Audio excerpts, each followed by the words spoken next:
Di sebuah kerajaan terpencil di antara pegunungan yang hijau dan sungai yang jernih, hiduplah seorang putri bernama Elara. Elara adalah satu-satunya anak dari raja dan ratu yang memerintah dengan adil dan disegani oleh rakyat mereka. Meskipun Elara memiliki segala yang bisa diinginkan seorang putri, dia merasa kesepian. Istana yang megah dan pelayan yang setia tidak bisa menggantikan kebahagiaan yang bisa didapatkan dari teman sebaya. Suatu hari, Elara mendengar cerita tentang sebuah desa yang tidak jauh dari istana, di mana anak-anak berlarian bebas di ladang, tertawa riang meskipun hidup dalam sederhana. Dia penasaran dan merindukan kebahagiaan seperti itu. Dengan menyamar sebagai gadis desa biasa, Elara meninggalkan istana tanpa sepengetahuan orang tuanya untuk menemukan makna sebenarnya dari kebahagiaan. Ketika dia tiba di desa itu, Elara bertemu dengan Tano, seorang anak petani yang selalu tersenyum, dan teman-temannya yang riang. Mereka mengajak Elara bermain, menunjukkan padanya bagaimana hidup sederhana mereka yang penuh keceriaan. Elara merasakan kebahagiaan yang luar biasa, meskipun hanya untuk sesaat.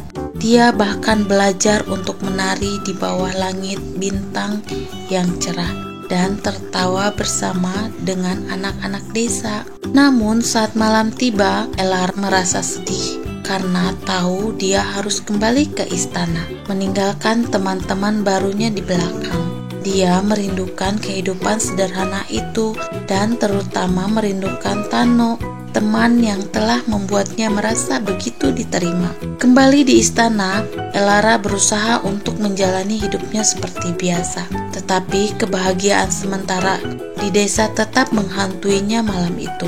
Elara bermimpi bahwa dia berubah menjadi gadis desa seperti mereka. Dia mengenakan pakaian sederhana dan hidup dalam rumah bambu di pinggir hutan. Tano dan teman-temannya selalu ada di sampingnya, tertawa dan bermain sepanjang hari. Ketika Elara terbangun dari mimpinya, dia merasa sedih.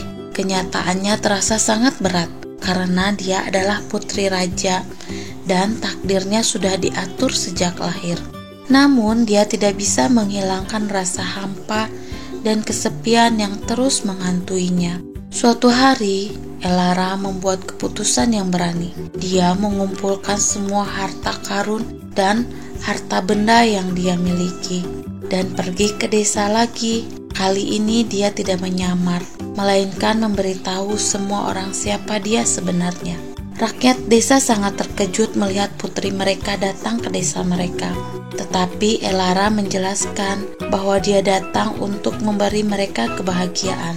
Elara memberikan harta karunnya kepada desa. Mereka membangun sekolah baru, rumah sakit, dan ladang-ladang baru untuk ditanami. Semua orang di desa itu bahagia, dan Tano dan teman-temannya sangat bersyukur kepada Elara. Namun tiba-tiba saat baginya Elara untuk pergi, dia harus kembali ke istana dan tanggung jawabnya sebagai putri raja. Rakyat desa itu sedih untuk melepaskannya, tetapi mereka tahu bahwa mereka akan selalu memiliki tempat istimewa di hati Elara. Saat Elara kembali ke istana, dia juga merasa sedih, tetapi juga lega.